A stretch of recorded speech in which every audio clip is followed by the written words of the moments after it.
The character that I would isolate from Shakespeare's work and hold up as a symbol of Shakespeare's skill would be Othello, for many reasons. Because I think Shakespeare did race really well, and complexity. And unfortunately, we tend to try to simplify the communications between races, and I think it's a beautiful thing to be celebrated. I'm now talking into my own pocket. However, the complexity of relationships that surrounded Othello are as relevant today as they were then. I'm going to say that I don't have enough.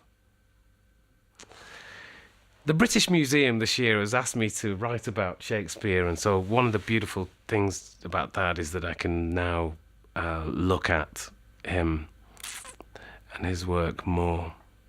It's funny how inadequate I feel when it comes to Shakespeare. And yet that I'm a poet, and people do the same thing with poetry.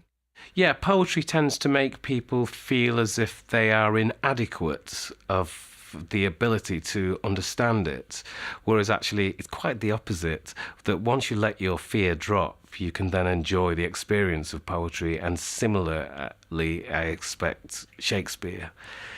You know, once you stop feeling inadequate, then you can see Shakespeare for the soap opera that he is, for the great filmic writer that he is, for the great playwright he was. He's a man of the people, for the people, by the people, I guess. And I think if we lose our fear of Shakespeare, we can enjoy him more. If we lose our fear of poetry, we can enjoy poetry more. If we lose our fear of writing, we enjoy writing more, and reading in the same way.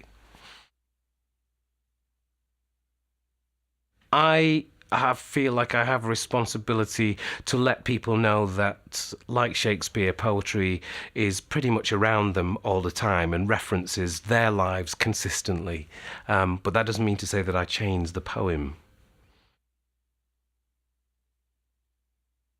It's quite difficult to isolate, for me anyway, who was not classically trained, direct influences on my work. I don't even know how I became a poet by trade.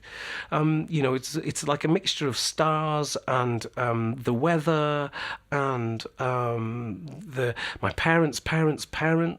I can't actually isolate why I write poetry, except for that I would die if I didn't, and I must.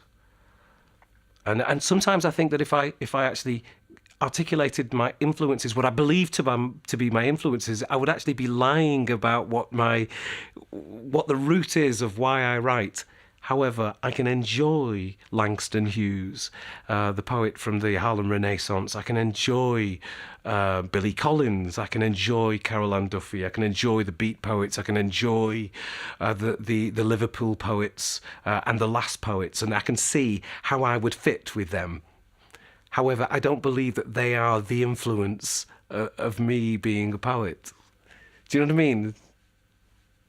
There is magic, that we can't articulate as well, that we look to define, and that is right at the heart of what it is to be a writer.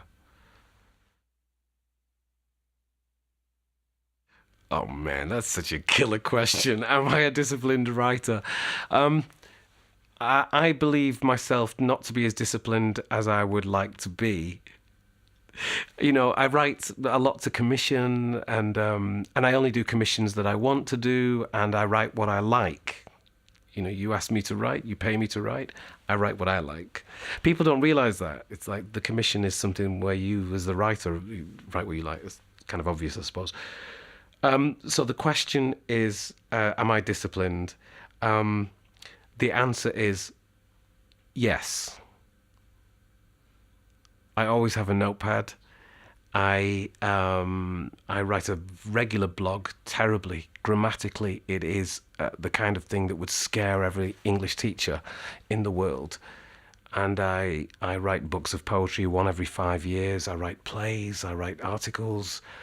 So I do what I do as a writer. I wish I was one of those writers that sort of, got up every morning and did 2 hours. Um,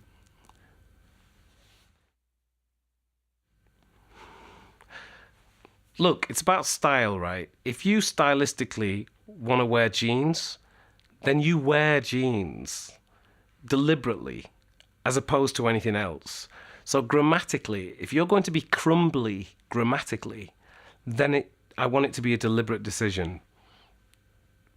I'm not assessing my own skills there. I am just saying that actually grammar is something to be played with, and poets have always done that. They've always pushed the boundaries of language. But it's important to kind of know that you're doing it rather than do it by accident. I wonder sometimes whether I'm a grammatical accident, but a deliberate and definite poet.